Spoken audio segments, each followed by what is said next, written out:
दोस्तों, हमारी संपत्ति के उत्तराधिकारी तो अनेक लोग हो सकते हैं, लेकिन कर्मों के उत्तराधिकारी हम स्वयं ही होते हैं।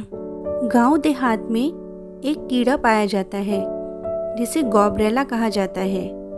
उसे गाय भैंसों के ताज़ा गोबर की बू बहुत भाती है। वह सुबह से गोबर के तलाश में निकल पड़ता है और सारा दिन उसे जहाँ कहीं गोबर मिल जाता है वहीं उसका गोला बनाना शुरू कर देता है। शाम तक वह एक बड़ा सा गोला बना लेता है।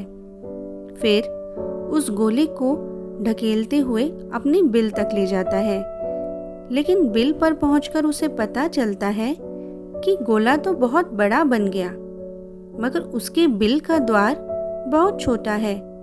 बहुत परिश्रम और कोशिशों के बाद भी वह उस गोले को बिल के अंदर नहीं ढकेल पाता और उसे वहीं पर छोड़कर बिल में चला जाता है।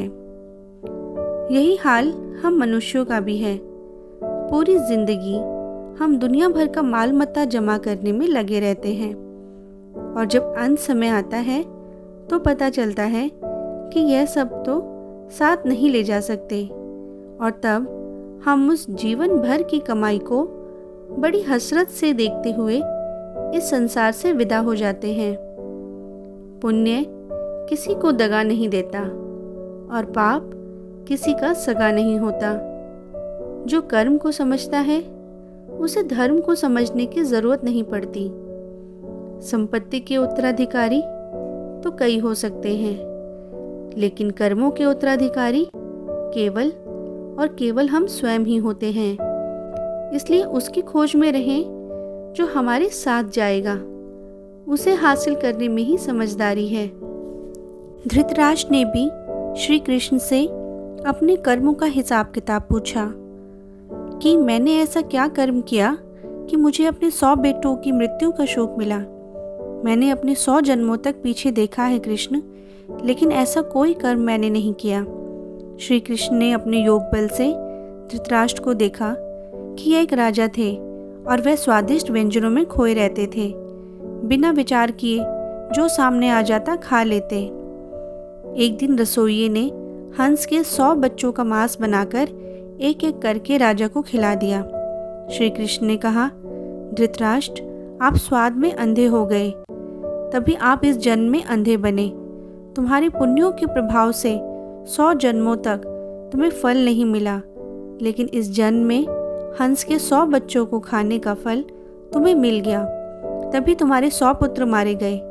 सोचो, साथ में क्या लाए और क्या लेके जाएंगे।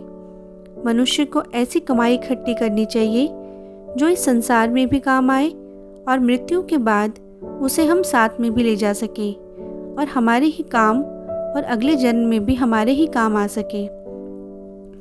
सभी जानते हैं कि हम खाली हाथ इस संसार में आए और खाली हाथ ही जाना पड़ेगा। मृत्यु के समय ये धन दौलत, ज़मीन मकान, व्यापार नौकरी, नाम शोहरत, रिश्तेदार, भाई बहन, माँ बाप, सभी बच्चे किसी को साथ नहीं ले जा सकते, चाहे राजा सम्राट हो या कोई भिखारी हो।